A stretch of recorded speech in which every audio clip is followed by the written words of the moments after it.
Hello everyone and welcome to episode 11 of Attic Gaming Club podcast. 1 plus 1 is 11. We have everyone on earth in the Attic Gaming Club tonight. Except for all the people in Ethiopia, they're not here. As you can hear, we have Dave. Woo! We also have our other regulars, Sam. Woo! And Tom. Oh, Woo's mine. And we also have... I will kill my claim Woo. First timers. John, is this your first time on the cast? That's a vicious rumour. I've done plenty of these things before. Excellent. Right, so John.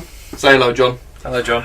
And Dan. Hello. Dan, you've been on one before, haven't you? One before. Excellent, excellent. But this is your first one, am I right, John? Yeah. In that case, we need you to introduce your ass. Wah. You thought you got away from that shit in school, didn't you? Well, no. Mop. So yeah, just give us just give us a queek. I don't know. Queek. A queep. Queek. Oh, I can give you a queep. it's not going well this week. That's a queep. A quick rundown of a little bit about your gaming history, what you're playing at the moment, what you've played in the past. Doesn't need to be long or extensive, just so people know, who you are and what your dealio is. Oh, brief gaming history. Started playing Warhammer Games Workshop when I was 12. We didn't know and actually Magic the Gathering around about the same time. We didn't know the rules to Magic the Gathering, so we played it really, really, really wrong. And then we got a computer game that we failed at miserably, and then we figured out what we were doing. I remember that game. Yeah. Weird game. Good. Gave up pretty much both of those. Well, gave up Games Workshop at around about 17. Gave up Magic about 3 years ago because I just didn't have anyone to play with. Oh, yeah, everyone feels sorry for me. Now I've got back in touch with the boys and playing occasional games of Necromunda. Play a lot of, I really like playing other tabletop stuff like Cthulhu Dice, Arkham Horror, basically anything that's kind of interesting and tabletop I'll give it a go. And but not that least I could do the card game that I brought last time we were here. Oh, God. Which for those of you listening out here who are at least I could do fans but like also games, don't buy it. It's the worst. It's one of the most simplistic games ever designed, and you're paying like 15 quid for It's not a an game. endorsed product. It's not a game. It's really not. Like top trumps or something. Oh, I'll tell you Game later. is Trumps a strong is- word. That's That's an really insult to really- top trumps. I prefer top trumps, I think. Yeah. Cool. But yeah. Yeah. So I mean, I know it's not your first time in the club, but welcome to the podcast at least. But yeah, you did join us last week for our board gaming session, didn't you? Which we'll talk about a little bit later on. But yeah, we did a little impromptu Saturday board game. Stop trying to throw stuff in John's drink. I didn't try and throw stuff in John's drink. Well, you did, I because you did failed. earlier. No, that was the second thing. Anyway. Right, so okay, it's like wrangling cats in here. Excellent. Whilst you're sick. Whilst I'm sick, yeah. So I get you guys, at least there's lots of other people that can do talking instead of me this week. You don't normally talk about Silence. Excellent. Hey, Alright. say something. Carry on. Tumbleweed. Somebody say something about news or what they've been up to. I got news. I doubt that, but go ahead. No, you're right, actually I don't. You have Excellent. news in your hand, do you not? No, this is more what I did rather than news. Okay, first, does anyone actually have any news? I could talk a little bit about the Ascension Online Kickstarter. Please don't. Do it. Okay, so Ascension is like a card game made by a company that were originally called Gary Games after Justin Gary, who owns the company, and are now called Stoneblade Entertainment. And they're basically a card game company, but they mostly do digital card games these days. And they recently did a Kickstarter to bring one of their most popular games called Ascension, a deck building game, online, so you can use it. You can currently use it on iOS, but they're making it so you can be used on Android and also on your computer. I had it on iOS, it's good fun. Yeah, I've still got it because I've got an iPad. I've got an Android phone now, so I'm looking forward to when that comes out. Yeah, you can still get involved in the Kickstarter because they did a 10-day Kickstarter, but then when the Kickstarter finished, they've now moved it onto their website, and if you want the tiers of the things they were offering, essentially, then you can just donate and they will give you those tiers. I'm going to check that out. Yeah, so I donated for one of the mid-level tiers because you actually get one of the newest expansion to the main game as a box game. And the way they've been working is they've been doing a main game, an expansion, a main game, an expansion, and this is the third main game. But all of them can be combined together to just make this hench kind of deck building game. and that's why I usually play it online, and it's really good. So I recommend it. It's a little bit like Among the Stars that we played before, but instead of like you pass the cards round, you have the cards in front of you in the middle, and you choose what cards you want to like destroy or take with the points you generate. So it can perhaps be a little bit more tactical in the fact that you can see what everyone might want to do. Like, this person's building a deck like this, so I'm going to try and get rid of these cards from the middle.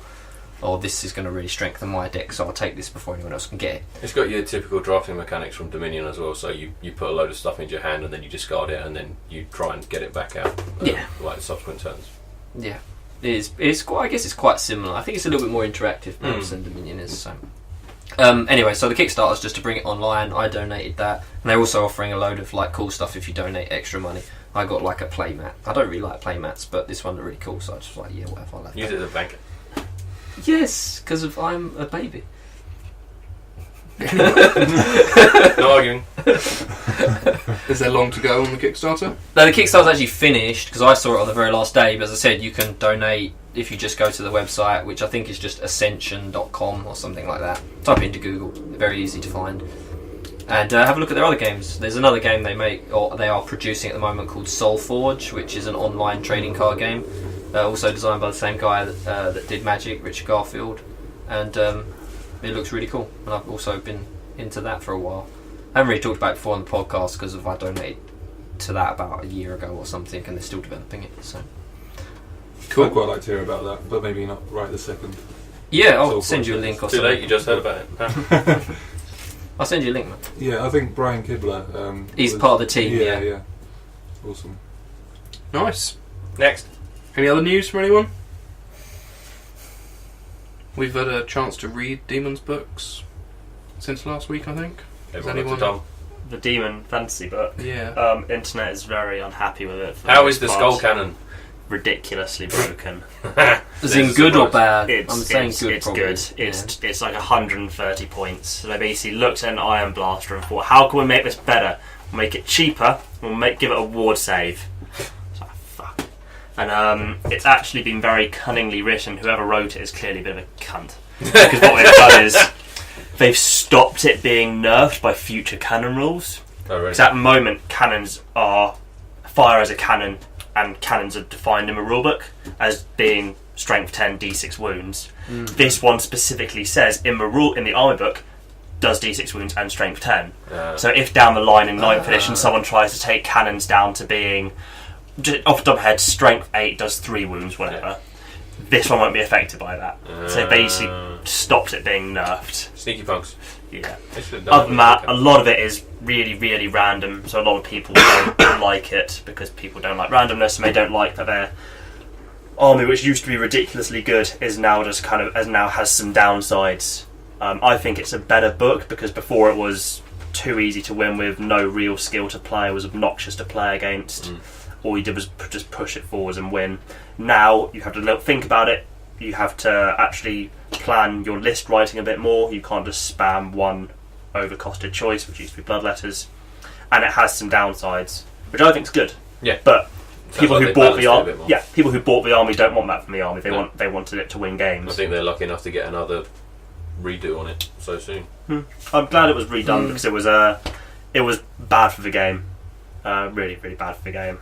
But I think it's better in terms of being better for the game.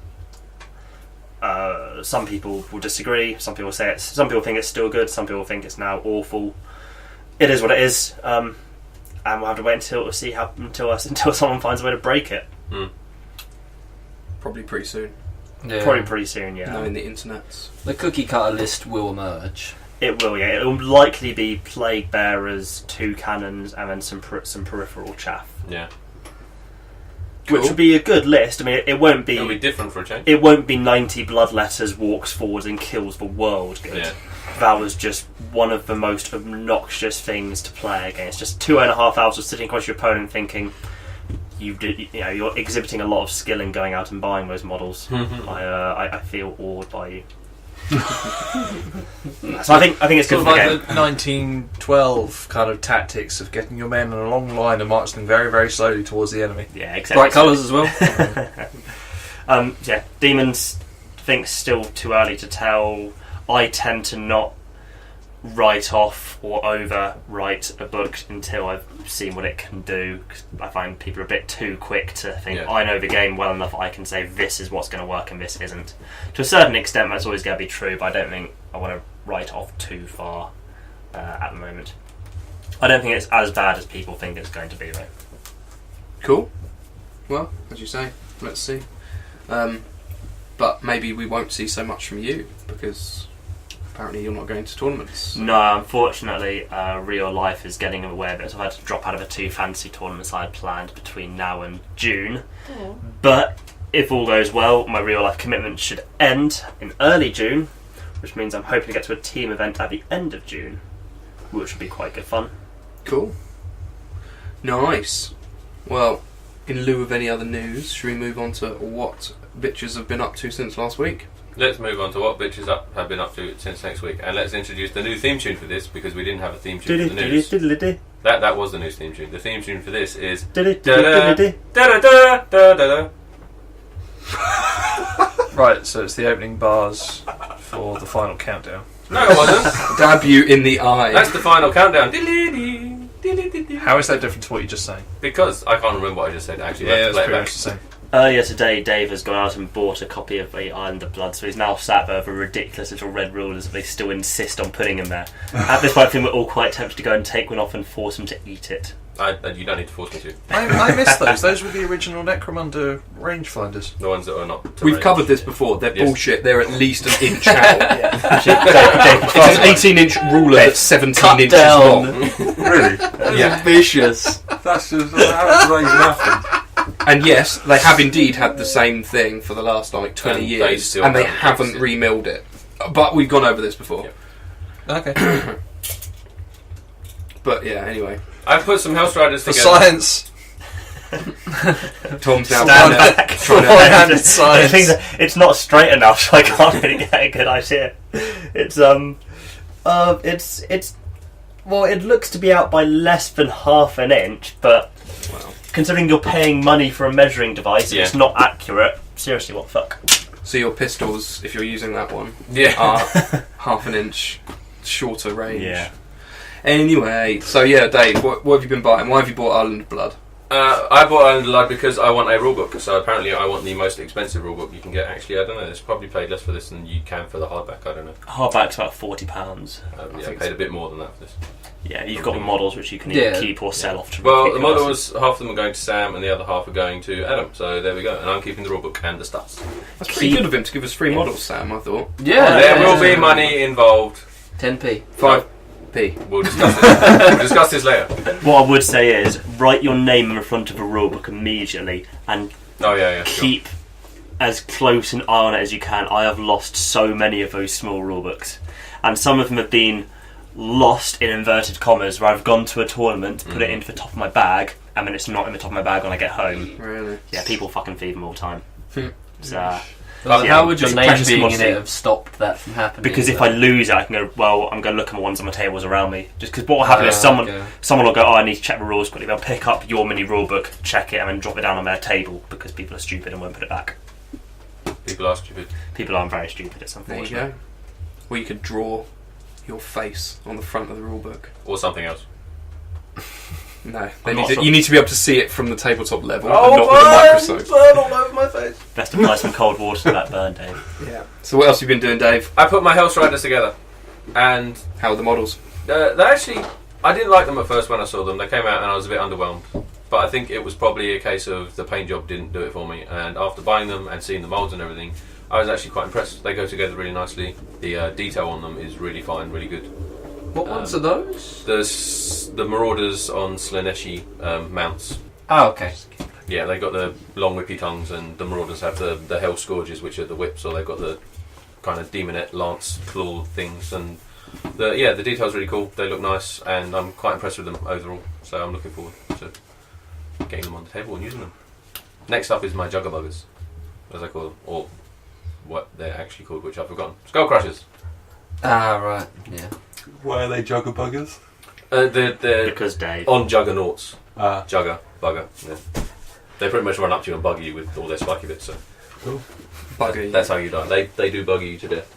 I was looking at the Khorne Lord on Juggernaut model as well because I wanted more Juggernauts, Skull Crushers, but I didn't want to buy another box of 3, so I thought 6 would be more than I'd use. But it's £30. How much were the regular Juggernauts? Like 30 quid. Oh. Yeah. It's a really nice model. He's got loads of extra Yeah, and he's resin and all that, and it's direct only, so you can't get him anywhere else. It's £30 or none. So at the moment, there's none. Crazy. Nice. And other than that, still finishing the Fulgrim book. I'm almost done with that. Really enjoying it. Some stuff has just kicked off with the Eldar. Spoilers. So, yeah. Pretty sure you meant to say spoilers before you tell people. I was going to say that. Oh well. No. Listen to the podcast backwards. Or alternatively, just as soon as you hear Dave talk, Yeah, you can tune out. That's what most people do. Excellent. Okay then. Who's next? I'm going to say Tom. I have done nothing. Excellent. Sam. Not really an awful lot. Life got in the way a lot in the last few weeks. Excellent. John. I finished. Exciting. I finished that book that I was talking about, the China Melville book. Oh, how was it? The Perdido's Free Station. Yeah, it was really good. In general, the whole book I think is a very, very good book. The ending I think was Rubbish. perhaps a little bit more kind of depressing than it needed to be. I think maybe he made it. He wanted to not be like, oh, it's a happy ending, kind of thing. It was all a dream. Oh. No, he definitely didn't do that. That'd be Game of Thrones. Yeah. Oh no, it's all a dream. No, Oh never mind. shit. But it seems to be in like obviously fantasy, sci-fi fiction over the last 10-15 years, like that kind of happy ending. People have really gone away from that style of book, and we want to just make some like hardcore violence or some realistic endings or something like that. So I think maybe he went a little bit over the top on it, but the style of the book was quite all against the protagonists, so I think it balanced out quite well. I did quite like the ending, just it could have been a little bit more hope in it would have been nice. And I started reading another of his books called Iron Council, and I'm really enjoying that as well. So I'll tell you how that goes at another point. Aside from that, not really a lot though. I'm still doing a little bit of painting on my high elves, very, very slowly. And that's about it. Awesome sauce. Dan, have you been up to anything recently? Any games of Magic going on? Yeah, last weekend, Saturday, I played in a Legacy tournament, which was, if you... Bazaar of Moxon? Yeah, the Bazaar of Moxon, which is a big Legacy and Vintage event which they have in, I think it's Switzerland every year. And the top prize is something insane like a full set of Alpha, which is the first set printed, and it's worth like a buttload of money. Yeah. That is well quantified. Yeah. And this was like a sort of qualifying event type thing where you could get a travel award to go to this big event, and it was held in London, although there was only about 15 people that went, so it was very small. I didn't do so good. I went 2-2. That was about it. That's my news. 2-2. What there was deck only did you 15 play? people. Why didn't you win? I'm disappointed. What deck did you play? I played Burn again, because I have a little bit of a thing for Burn. Burn on you. And yeah, I could go into more details, but I don't want to bore people with little magic stories right now. Adam's so. asleep already. I've been asleep all day. Did you have a little pot of cream with you, so every time you beat someone you just went, you want some cream for that burn? Maybe I'll do that next time. You should. It was good. Everyone will hate you. You just sit there holding it out in the palm and they'll be like, what's that for? For the burn! Yeah, that's 3 times that joke's been done today. I'm going to stop it. Excellent. John, have you done any gaming since ever? You don't need to look so confused. Actually, If it's least I could do, we don't want to know. no, there isn't. No.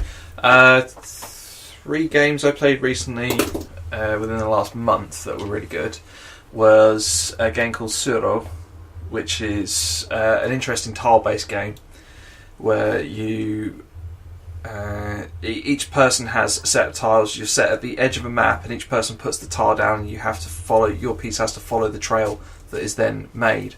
And the object of the game is for you to survive until last and to push people off the edge or into each other so they collapse and die. Really simple. Takes about 20 minutes a game, but it's really fun. What's it called? Suro. Tsuro.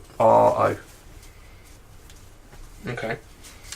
Japanese? Not sure. It was on. Maybe. It was on Geek and Sundry about a month ago, I think. Will Wheaton's really behind it. Don't you mean Will Wheaton? Will Wheaton. Cool. Some cool whip. Cool. Enough. Cards Against Humanity. If anyone's heard it, at the minute it's quite an American-based card set. It's almost like a Mad Libs idea, where you have a set of cards which give you a statement with blanks in them, and then there's a pile of cards which then have statements to fill in the blanks. And they are you're supposed to make them as funny as possible, and whoever is the game leader at that point then has to judge them as to whether they're funny or not. And if they're funny, you get the awesome point. It's first to 10 awesome. Cool. So like a kind of be a good drinking game. Yeah, it's a game. good it's a good game to have a couple of people around who are a bit geeky and just want to have a couple of beers and make each other laugh. Sam's well behind it already as he drinks from his can of Foster's. What a couple of the I do like drinking. For example, a couple of the cards that we pulled out during our game were kids with ass cancer, that is the best kind of cancer. dead parents, Oh man, I'm liking this game already. masturbating into a pool of children's tears, things like that. Some of them, unfortunately, are American. They're brand names. They've got TMs at the end, and you don't really know what you're doing with it, so you can't really play them very well. There is also the ability to print out your own cards from the website, I think, so you can modify it and make it your own. It's almost you have to have a house rule of nothing is off limits whilst you're playing it, because some people go, oh, I'm a bit offended by that. That's the whole point of the game. Cards Against Humanity. Today's podcast is 18 plus, by the way. Yeah. All of our podcasts are 18 plus. This one especially. That's what happens when you invite John. Another small game called Cthulhu Dice, which is a really short game based on winning or losing or stealing sanity from your fellow Cthulhu cultists. I think it's made by the same people that do Steve Jackson games, isn't it? Possibly, the same guy that does the zombie dice. Yeah. I looked at that and I wanted to. Yeah, it's pretty good. It looks fun. And obviously an epic game of Munchkin, which always happens whenever I get together with my friends. Yeah. It's always Munchkin. Nice.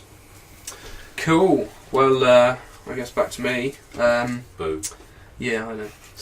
I've done not much. I painted some more Escher, painted some Undead. That's pretty much it, I think. Kind of boringness. But that'll bring us on to... Oh, I did buy that Star Trek you did? deck building game Nice. in the end. Yeah. I picked that up. I just picked up one TNG version for now, the first one. Sure. So I thought I'd give that a try. What's it actually called? Like, has it got an official name, or is it just Star Trek? Star Trek The Next Generation constructed deck building game or something like that. Best name ever. Let's do that. Yeah. But it's... I don't know. Well, we'll see when it gets here. But that'll be kind of cool. And I bought some funky bases for my Escher at the same time. Some like resin cards. What were those resin bases you bought that you said you didn't like? Were they by Forge Realms or something? No, they were just some generic... There was nothing wrong with the bases. I like the detail. They were just bought off eBay, generic. Yeah. Like industrial bases. So it's just paint on or something? You whatever resin they use, it's just doesn't take paint at all. Okay. And I have scrubbed them and scrubbed them and scrubbed them. I've scrubbed them with, warm soapy water as you're supposed to. That didn't work, so then I used like Sillet Bang and a freaking scouring sponge, and that didn't work. Bang, the base is gone. Yeah, exactly. Where the fuck is it? And the thing just doesn't. They just don't take paint. They just peel off immediately. Yeah. So I don't know what the crap they are. They were cheap though. They were like a couple of quid for 10. That's pretty So in the end, I just went and bought the Micro Arts Studios. I think they are. Good bases. Yeah, the one that Tom got for his guy. So like comparing the bases, the Micro Arts are a little bit better, but not like super overly better. But they appear to at least take bloody paint. Yeah. Was it only have you tried actually putting a layer on top of them? Because you were trying to take away the grease, but for example, one way of counteracting the mold grease Release, or whatever, yeah. mold release. Yeah, you can also like spray Varnish on it first. Yeah, basically. Yeah, you're right. I didn't try that, but of course I undercoated them. Yeah, you couldn't really be bothered, maybe. Or Well, it's more that they've been undercoated already, and they're kind of, what do I do now? Do I scrape off the undercoat and try and varnish them and then re-undercoat them? Yeah. You know, it's a bit of a pain in the butt now. Really And because they were only a fun couple of quid, I was like, whatever, I'd just chuck them and just get something decent.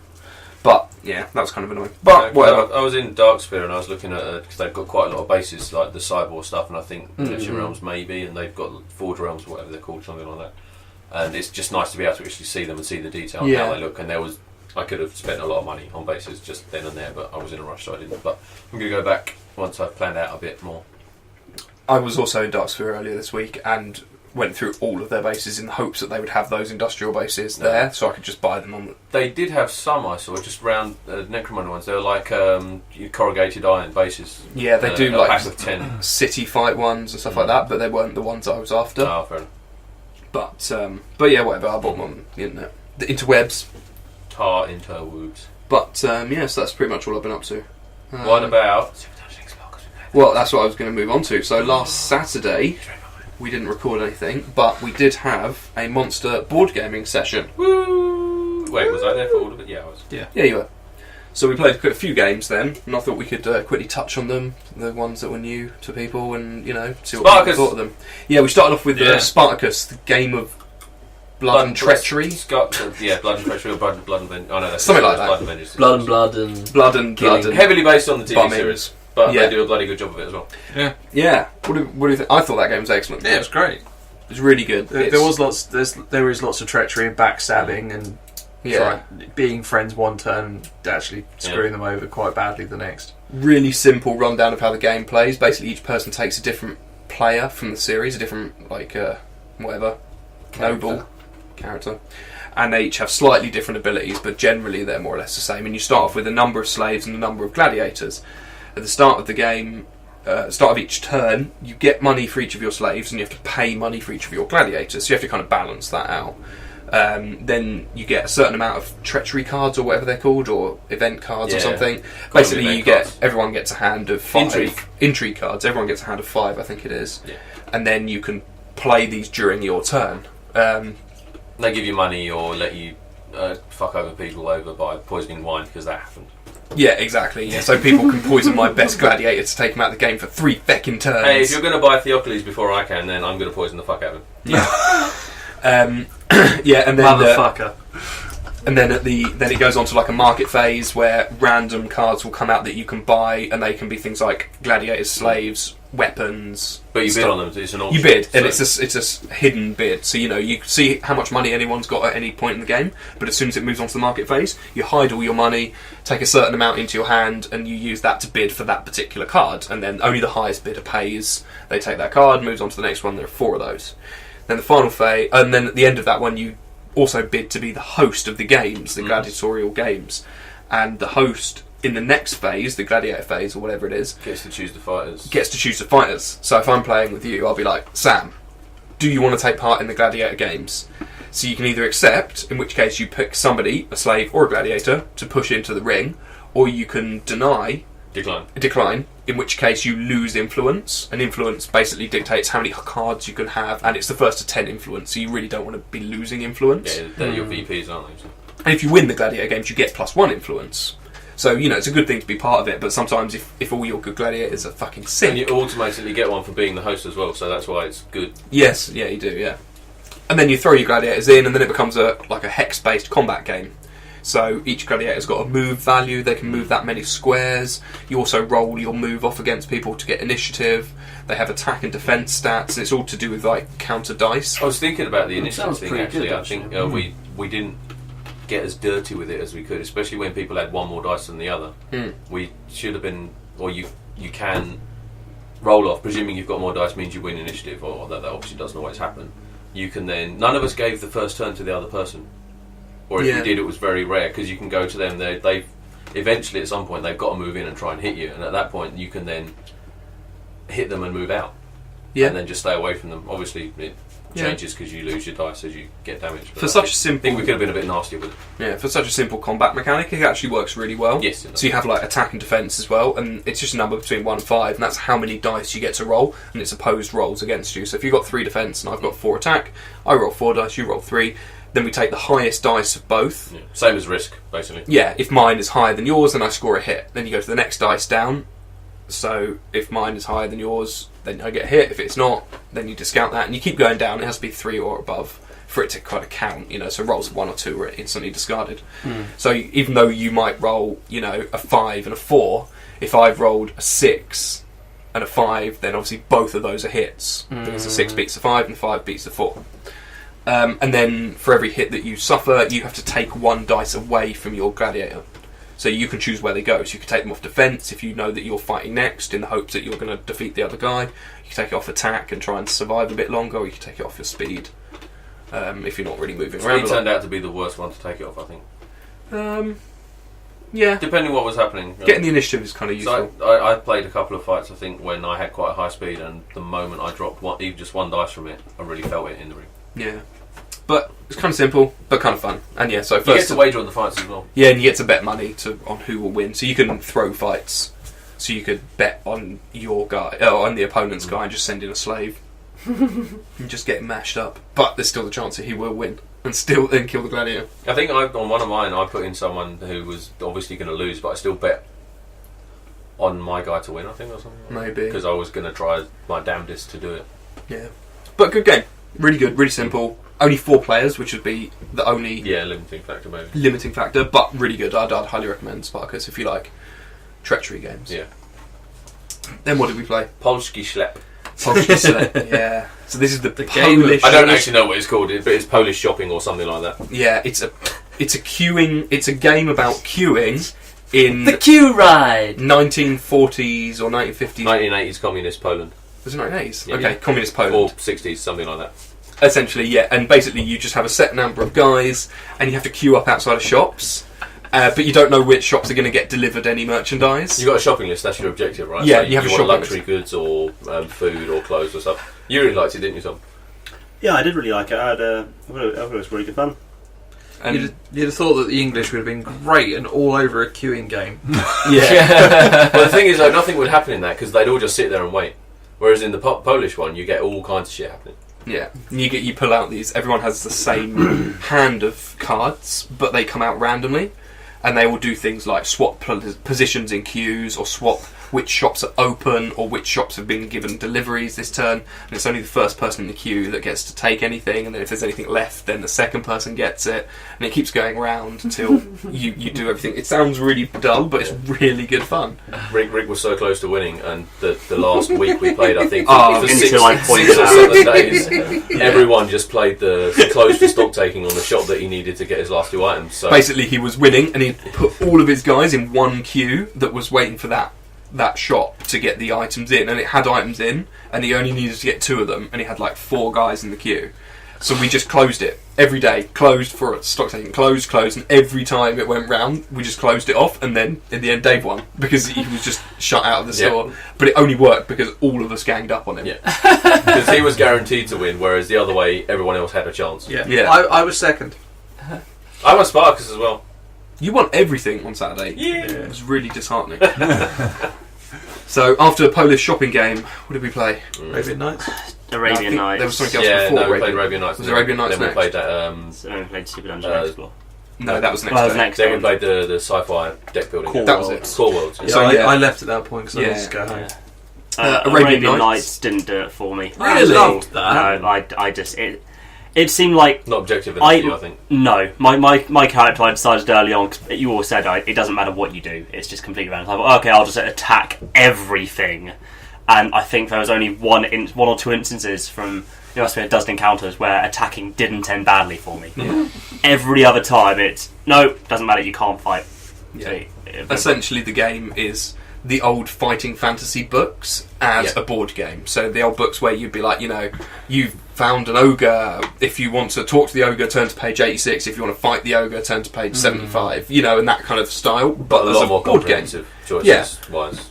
So essentially it goes around and you get given these situations and you can choose from about 5 or 6 different reactions to each situation, so as Tom said, he chose to attack everything that came up, but you could do things. Which never seemed to anyone. Yeah, But you could do things like, pray to them or... Didn't someone yell at a whirlpool and it turned out that there was a giant sea monster that gets killed by the human voice underneath it? So he killed the monster, Something stopped like the whirlpool, and then got a massive reward. Yeah. Who yells at a whirlpool, seriously? Yeah.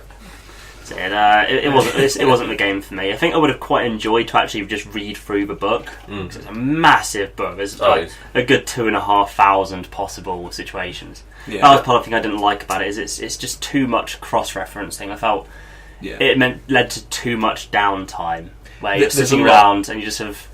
Okay, well, I waited for my next turn, which is going to have absolutely no input because whatever I do is going to be a random outcome anyway. Now I'm done, so I'm just going to... Yeah, the more people you play with, it can get a bit... You did spend a lot of time on pilgrimage. Yeah, I did. It's very random, but you know what? If you enjoy sort of like the randomness and storytelling games, and kind of those old Final Fantasy books, I think you can have some fun with it. Randomness in games, not for me. It helps if you build a small character for yourself and have like a mini backstory in your head. Like for example, I pretended I was Archer and got all of the skill sets that Archer would have, and then reacted as Archer would have done. Yeah. And did any of them end up with a final solution like an Archer maybe would have come against? No, but I didn't get to sleep with anything either. No, I did. Oh yeah, you did. You got married, didn't you? Yep. No. Oh, no. Somebody else. No, that was Rick that got married and sold his wife. But no, I think I courted a demon or something like that at some point. It was probably an Ifrit because everything in that game was an Ifrit. Yeah, it was. Yeah. But anyway, Arabian Nights. I thought that game was excellent, but very random. But it's silly. And then Core finally Worlds was the last one. Was Core Worlds. So that was a kind of deck building game like Dominion or some of the other ones we've talked about, where you are in space and you basically have fleets and you have to try and build up and take planets. So each turn these different cards will come out, there'll be units and planets. You got your energy and your action points. Yeah, and it's a kind of resource management and deck management. And you've also, the difference with a lot of drafting and deck building games is that you've got to kind of deploy your troops before you can use them, and then afterwards you use them to conquer worlds, and then you get the worlds and they generate more resources for you, so you can't just buy cards, get them in your deck and then use them straight away. You kind of got to use them twice to get the full effect. Yeah, and there's a possibility that you'll never see some of the cards that you buy.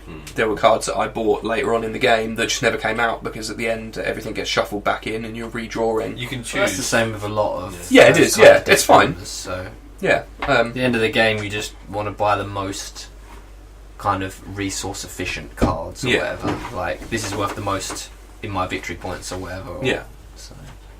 But I enjoyed that one. Yeah, I enjoyed it, definitely. I thought it was good fun. You do with a couple more plays, I think. To enjoy that one, Tom? Yeah, I really enjoyed it. I quite like those sorts of games. I find them quite tactical. Yeah, it definitely was tactical.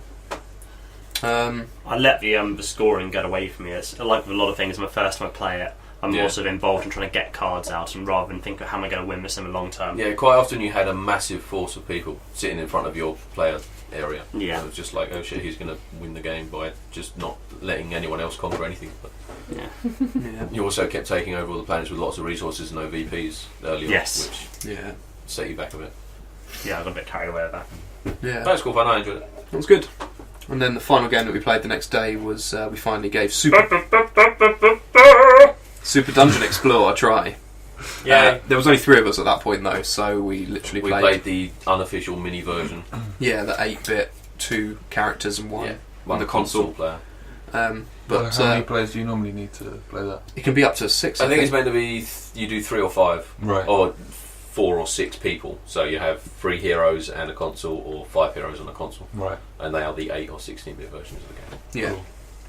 But I enjoyed it. I thought it was quite good. Yeah, I had a really good time. Adam and I played as heroes against the Dungeon Master, who was Dave. Dungeon loser. And absolutely obliterated him. True story.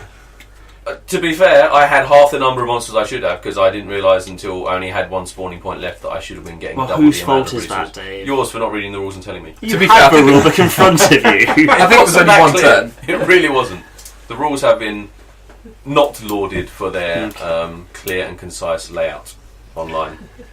But the game was good fun. Yeah, it is good fun. Even from talking to a couple of other people who've played it, everyone seems to say in the There are multiple expansions for it, so I don't know if this gets fixed, but the Dungeon Master has quite a tough time by all accounts. Yeah, definitely. Just because the heroes are very, very good at what they do, incredibly hard to bring down, because the one I played as by accident, they're pretty good at healing themselves. This one was twice as good at healing himself.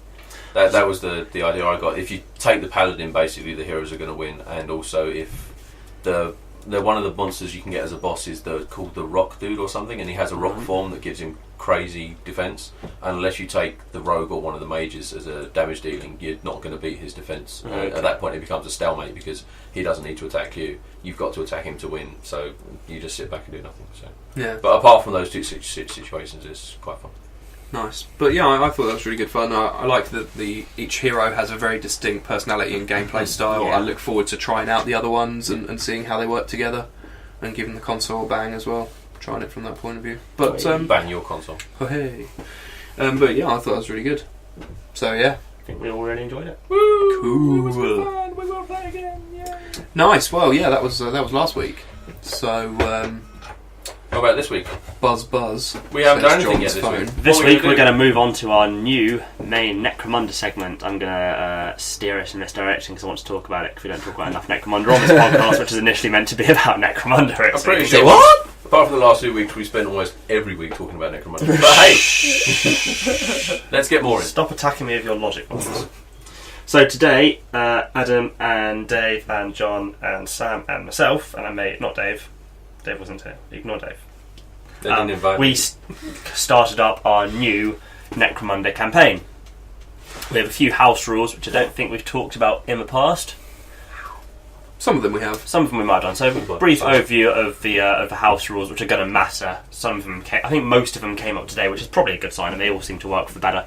Some of the costs of stuff we've dropped a little bit, so things like armour, a couple of the upgrades, just drop down in price because they're not cost efficient as it is. They're massively, massively overcosted. Like, you roll one up and it's, well, I either can't afford it, or I buy it and it will do nothing. Or it won't do nothing, but you could buy it, or you could buy several other things, each of which would have a greater input to your gang.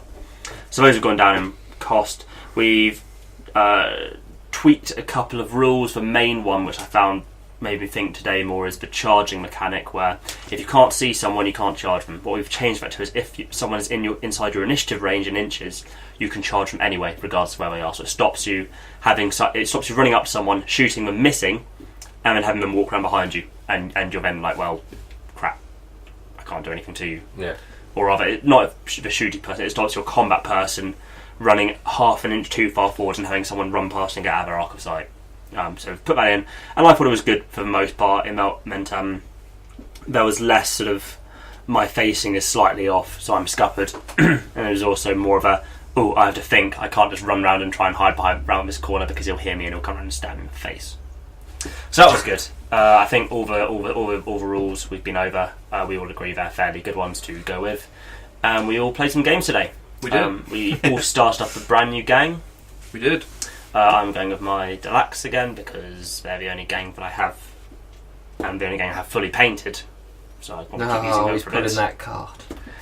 I don't actually have another gang with any models for it, but keeping using these fairly standard gang template for me. But now I have a double heavy, which means I have a very high starting gang rating, which probably isn't the right way to go about it, but it's done now, and I'll know for next time. And we'll talk about the games briefly. Yeah, go for it. Okay, my first game was against John and your Spirers, and you rolled up a really favourable scenario for you, where the way Spirers work is they're incredibly good on a model by model basis, but you only get 4 or 5 of them.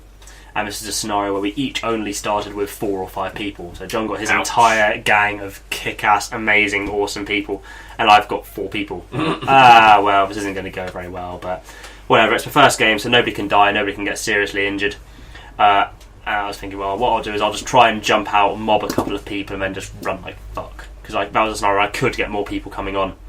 And John gets first turn, started off quite far away, ran towards me, and left 2 people out in the open.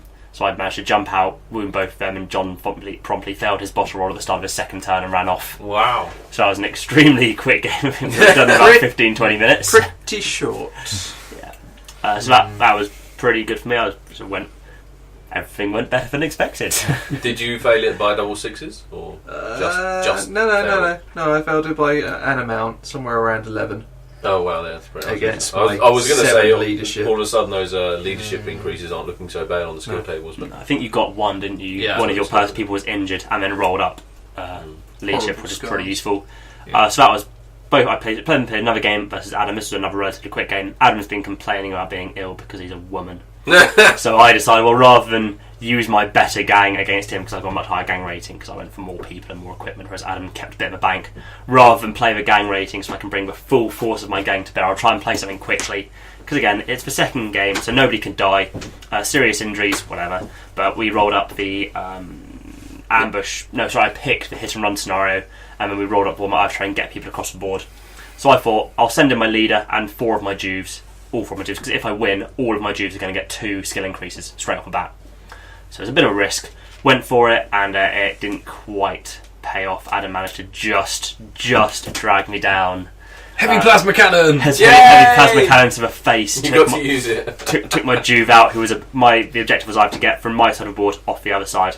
That dude didn't actually. The heavy plasma didn't actually kill that dude. No, he didn't. He just No. put him down. It was like a las gun that killed him. What happened was he got right to the end, and I was just about half an inch short, and then he gets knocked down by the heavy plasma. And it's like, it's fine. I'm just going to crawl 2 inches, and then a las gun from across the board when he's lying down, almost impossible to hit, hits him, wounds him, and then rolls for 6, take him out of action. It's like, crap. And then I probably box-cast my break test at the start of the next time, so it was game over anyway. That one, again, pretty quick game. Nice to be playing the scenarios again. We've kind of neglected them a bit, mainly from playing 3-4 player games. So nice to get into them again. I think it definitely adds another element to the game, which is worth thinking about. And my gang has sort of ticked on quite nicely. A couple of skill increases, a couple of stat increases, and no serious injuries. Did you go with a double 1 or double 6 gives you choice of skill change? It Yes, hasn't we've got come up that. yet, Okay. but that is a rule that we're playing to, yeah. Yeah. I don't think I actually got any skills, but I've got a few stat increases. And I did get a weapon reload. So now I've got a flame with a 3-up armor roll. Which is pretty cool. So quite looking forward to using and abusing that a bit more. But those are my 2 games. Nice. And also Adam's game, so Adam doesn't need to talk about his game. All went as planned. Sam?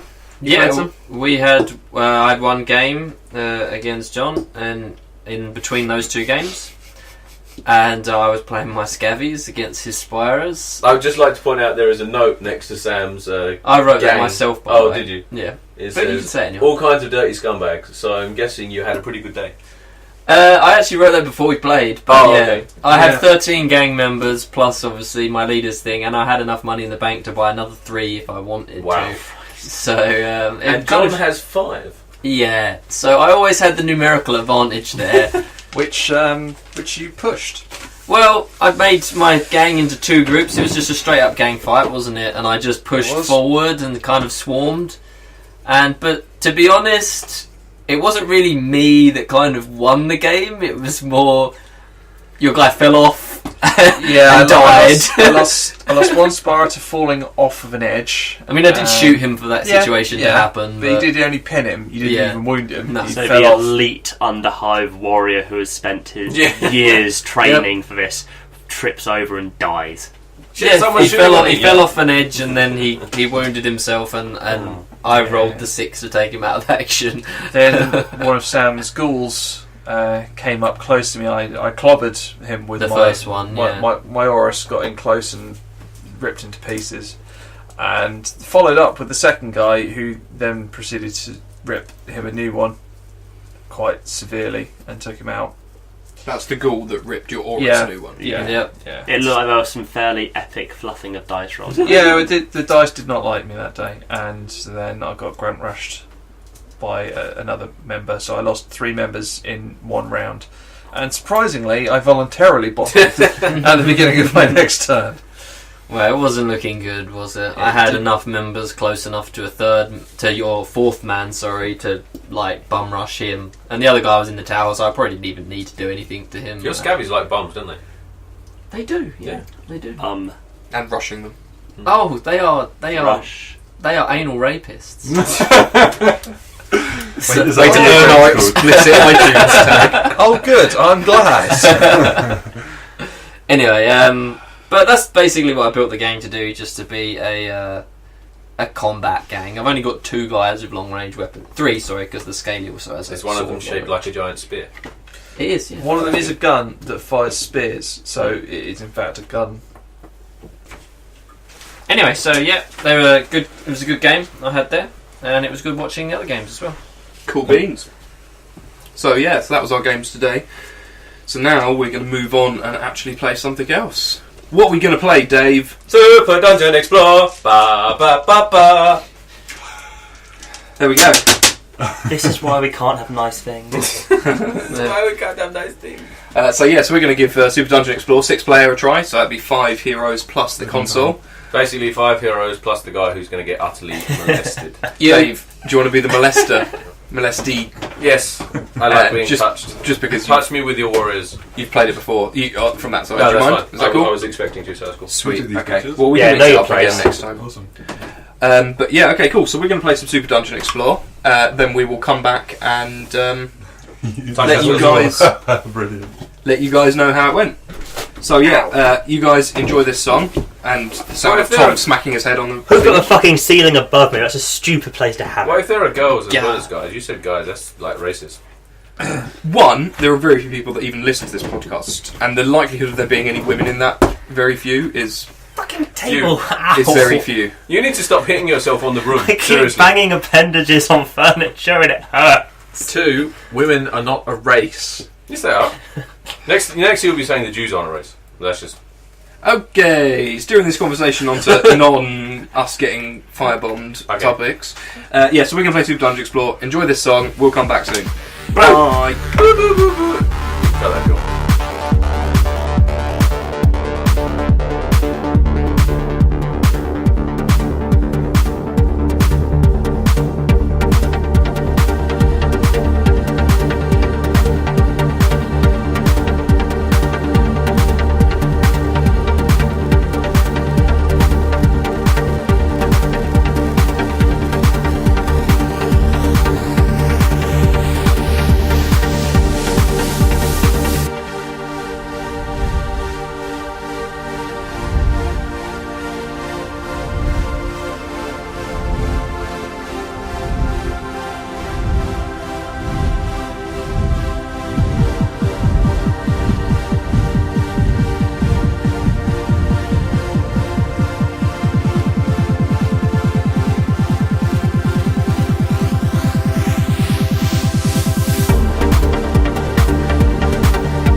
Hello everyone and welcome back to Attic Gaming Club podcast. So 3 of our members have had to leave. We've lost Sam, Dave and Dan because they need to get trains and whatnot, but we still have Tom and John and myself obviously. Yo. So yeah, we played a bit of Super Dungeon Explore. Tom, why don't you tell people a little bit how it went? Okay, this is our first attempt. It is a 16-bit game. Yeah. With Dave as the dungeon console or dungeon master, and the rest of us taking roles of the heroes. Now, we didn't really do a great job in hindsight of selecting our party. It was more sort of, this person sounds cool, so I want to be them, which is as good a way as any to pick them. It's a bit of a new shiny. All that looks shiny. I'll take that. Which I think is absolutely fine for when you're teaching people to learn the game. You want to play as a character that you think you'll enjoy, not as a character that you think is optimal necessarily. So we started off and we only got about halfway through the game, but we ran into a bit of a brick wall where we started off in an area that was very, very tightly funneled on the grounds that we could kill one spawning point quickly, and then essentially the numbers of Dave's minions wouldn't really count because we'd be able to fight them in tunnels. But what's happened was that didn't work because we ended up having to run out of the tunnel into a giant concave of monsters. So the way it works is we'd activate, you roll to see who goes first, and then each time you alternate it. So if we go first, we alternate a hero, and then Dave gets to alternate a certain number of points worth of monsters, which means that when we're trying to break out of this tiny little narrow corridor, we run one person out who runs out, does some damage, and then gets attacked by 4 monsters, and then someone else runs in to help, and then 4 more monsters come in, and by this point Dave had 4 spawning points just throwing monsters into this room waiting for us. So what basically happened was my character ran out, I whiffed all my attacks, which didn't help, but to be honest I'm not sure it mattered, because Dave just had rank after rank after rank of monsters who just ran in. Sam's character ran in to try and help me afterwards, but then Dave just made the right call, which is to ignore Sam's character and just to run round him and keep hitting mine, even though I cornered him as well as I could, so he only had 3 squares where he could be attacked from. That was enough, so my character fell over, and then it was sort of looking a bit grim before people had to dive off. Like, lots of both the combat characters were getting wailed on, really, to say the least. Yeah, it was kind of unfortunate, really. I'm not... With the party that we had, I'm not sure that there was much other way that we could have played it. Yeah. It wasn't like we played it dumb. It was just we didn't have a healer, and I think that really kind of scuppered our attempts. I think, looking back, we were talking about it, but you really need the paladin. I find it hard to justify leaving him out. Yeah, he's really, really is essential, and you also really do kind of need a ranged attack, which brings the ranger into it as well. So I think that perhaps the standard party, and perhaps this was the reason why we didn't know this, because last game we played with just those guys. Yeah. So they complement each other really well. Yeah. So I think that perhaps that's the kind of basis for the party.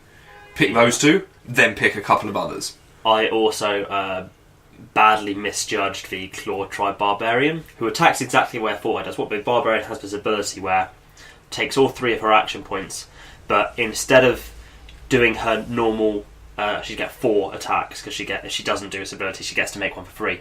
But essentially, she moves after every square she moves to in her turn. She gets to make an attack, which means she can potentially make 6 attacks. But I didn't look at that. Now, the way the dice mechanic works for getting hearts back is you have there's 3 levels of dice, if you will. There's your basic dice, which is blue, which has 1 or 2 stars and a heart on it to get back, and there's only 1 heart. The red dice has 1, 2 and 3 star sides, or you get a potion back, and then the green dice has up to 4 stars, and then you get a potion. It's either a potion and a heart, or a potion or a heart, or you get both. I'm not actually sure which it is. But the barbarian, for where I misread it as, I thought she had 2 blue attacks, so every time she attacked, she'd have a chance to get a heart back. but she doesn't. She has a better red attack die, so she has a chance to get a potion back, but her potions don't actually give her health back. They just make her a bit more survivable. So my basis of I'll take her and she'll tank for us because she'll just do that attack every time and get loads of health back was quite badly flawed. And from me, basically, it's not reading my character properly. Yeah. No, I mean, in that game I took the rogue, the Riffling rogue. Yeah. And, she's basically all and out DPS. So, she got 3 attack, 2 armour, but she can use her dex instead of her armour, and it's 2 red dex, which is good. And she's also got this backstab ability, takes all of her action points, but it adds +1 green dice and massive damage. So she's rolling 3 blue and 1 green, so you're pretty much guaranteed to slice stuff up with that one. I think I played her okay. It was run in, do some damage, and then either run back out or use her potion, which lets her teleport back out. But yeah, I mean, I didn't get touched at all through the game, but yeah, it's just the rest of the team kind of fell apart a little bit. Yeah, it looked like once the dwarf warrior was about to go down, then the other 3 sort of more lightly armoured characters were, I don't think that they were necessarily going to die, but they were going to be stuck in the corridor and just had no way to push out. So you do need some sort of AoE damage, which the dwarf warrior can do to an extent. He can hit 3 people at once and he can do it 3 times. And then you could also put in the Glimmer Dusk ranger. And I'm not actually sure, but the Ember Mage, does she have a sort of AoE effect? I have it here. She's got a Fire Wave, which is a wave 1, so that's centred around her. Right. And the Magma Strike, which is not an AoE, it's just a pick one person and smite the fucker. So yeah, no, she doesn't have any AoEs. Okay. Apart from her heal. Yeah. So, yeah. I don't know. I think we need to play it more, try out the different characters, see how they will synergise together. Yeah. But, yeah. But, still enjoying the game? Oh, yes. Yeah. I think one strategy point we could have done, that we could know for future is that don't start in the choke point, try and fight into the choke point. Yeah. So if we'd started, say, in one of the really wide open areas, we still would have killed that choke point, we still would have killed that spawn point really quickly, because there's just each of the monsters is nowhere near as good as an individual hero. And you had 4 heroes. Sorry, you had 5 heroes fighting 4 monsters. So it was first turn, 1 dead spawn point, 4 dead monsters. Wham bam, thank you, ma'am. And then we could have been running into something that's slightly more open. Instead of being stuck trying to fight into a massive concave coming out of this really tight choke point. Yeah. It also would have given us the option to form a bit more of a V shape, where we have the 2 combat characters standing 1 square apart, and then a ranged character DPSing between the 2 of them, instead of a ranged character being stuck behind, not able to do anything. Yeah, without a doubt. But John, what did you think of the game? Did you enjoy it? Yeah, I really enjoyed it. I didn't get a lot of chance to utilise my character very much, which was the Deeproot Druid, who is a ranged caster who can shapeshift into a large single target DPS bear. We didn't really get the chance to move into the bear form because it does take up quite a lot of space on the board, and it needs to have at least 4 spaces to be able to move into. Yeah. And where we were fighting in the choke point, because we had 2 other heroes at that point, there's no room for me to move into it and then move in to start doing some damage. So I didn't get a lot of use out of the character, but I liked the way it played. Yeah. I think it's definitely an interesting one. And reading through the rules, I noticed that when you shapeshift, you get to retain all of the abilities and all of the items and weapons that you've got on the character. So it'll be interesting to imagine this bear With a sword. and armour and runes and all this sort of stuff. So yeah, it's kind of cool. But yeah, interesting. I still enjoy the game, but we need to spend more time with it. We do, I think. Definitely. Nice. Well, I think that's more or less us for today, unless anybody else has anything they wish to talk about before we leave. Nothing from me. Excellente. Well, Right. Let me see if I can do this without coughing. Adam's dying, so I'll wrap it up for us. So, if you've enjoyed the show, as always, please do let us know. You can contact us on Twitter at Attic Gaming Club. You can contact at our email address, atticgamingclub@gmail.com. You can like us on Facebook, thecowfactory.co.uk. It's at Attic Gaming. That's just me trying to inject a humorous note into that, and Adam's giving me an odd look. So mission of success. we won't. Oh. Anyway, so yeah, if you enjoy the cast, please do let us know. Comment, like, follow, subscribe. Feedback is always welcome. Thank you very much for listening. We'll catch you again. Are we on iTunes, Tom? I don't know. Are we on iTunes? Yes, we are. What's on iTunes? What's on iTunes? It's like when you got a speaker in your eyeball. I see. Yeah. Anyway, and do we have a website? Yes, atticgamingclub.libsyn.com. This is why Adam usually does the intro and the wrap up. Anyway, thank you very much for listening. We hope to catch you again next week. It's goodbye from me. And goodbye from me. And John, maybe? Or a pterodactyl that just swam in, flew into the window. Right, toodle pip. Bye.